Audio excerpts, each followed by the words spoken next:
Hi guys, it's Gico here. So it's the 6th of June and the A-level economists out there, you have just sat and taken the microeconomics paper. So very interesting. So let's just have a little feedback session on my predictions relative to the actual paper. So my students were quite pleased, I must say, with the paper. And I believe this is the general structure. So the case study, I haven't actually seen the paper yet, but the case study was to do with the railway industry, and obviously that is to do with competitive markets, privatisation and all that jazz.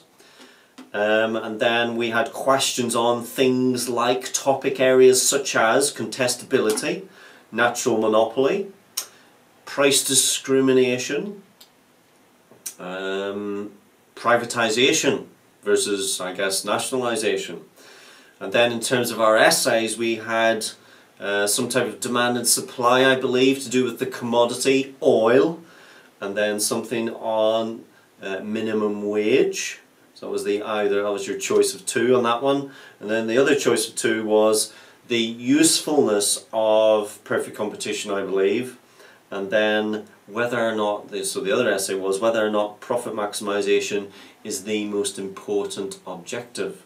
So some lovely questions there, particularly those market structures questions on perfect competition, profit maximisation.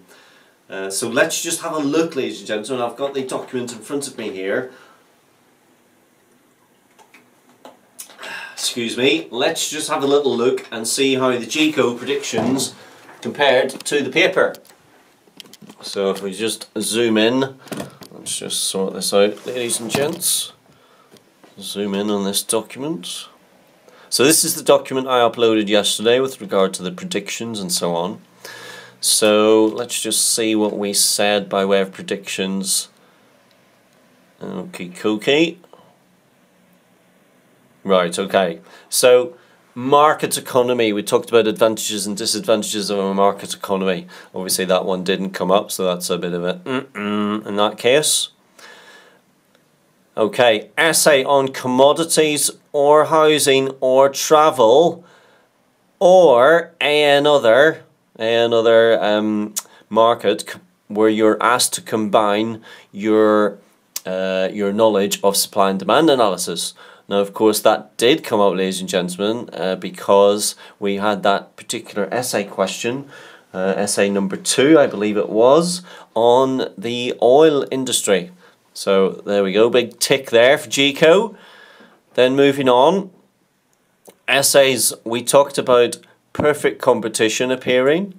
Yes, it did. We talked about, now look at this, ladies and gentlemen, whilst I said for essays, it didn't appear as an essay, however, it did appear as the case study. So we had the whole notion of contestability and whether or not privatisation makes markets more contestable. There's nothing really on oligopoly on that one. And then we had this natural monopoly question, I believe, was also on your case study stimulus material. So again, big tick there for Gico. Moving down, wage determination, nothing this time on wages or anything really like that. However, labour market issues and themes. What am I talking about, ladies and gentlemen? Of course there was something on wage determination because we had that essay on the minimum wage, as I predicted there in green. Minimum wage and the living wage, I believe, was also mentioned in the stem of the question. Okay, migration, trade union power, demographics. Aspects of that you could incorporate into your essay that you completed here on the minimum wage, I'm sure. And then this one here on health, education, merit goods, and nothing on that, nothing on the environment. Okay, so let's move on then to the data questions. Obviously, much more difficult, and I didn't get that one. So that one, that's been before, ladies and gentlemen, on 2 occasions before. The data response has been on market structures, and again, this whole notion of privatisation of the railway industry, natural monopoly, etc. That was all there as well.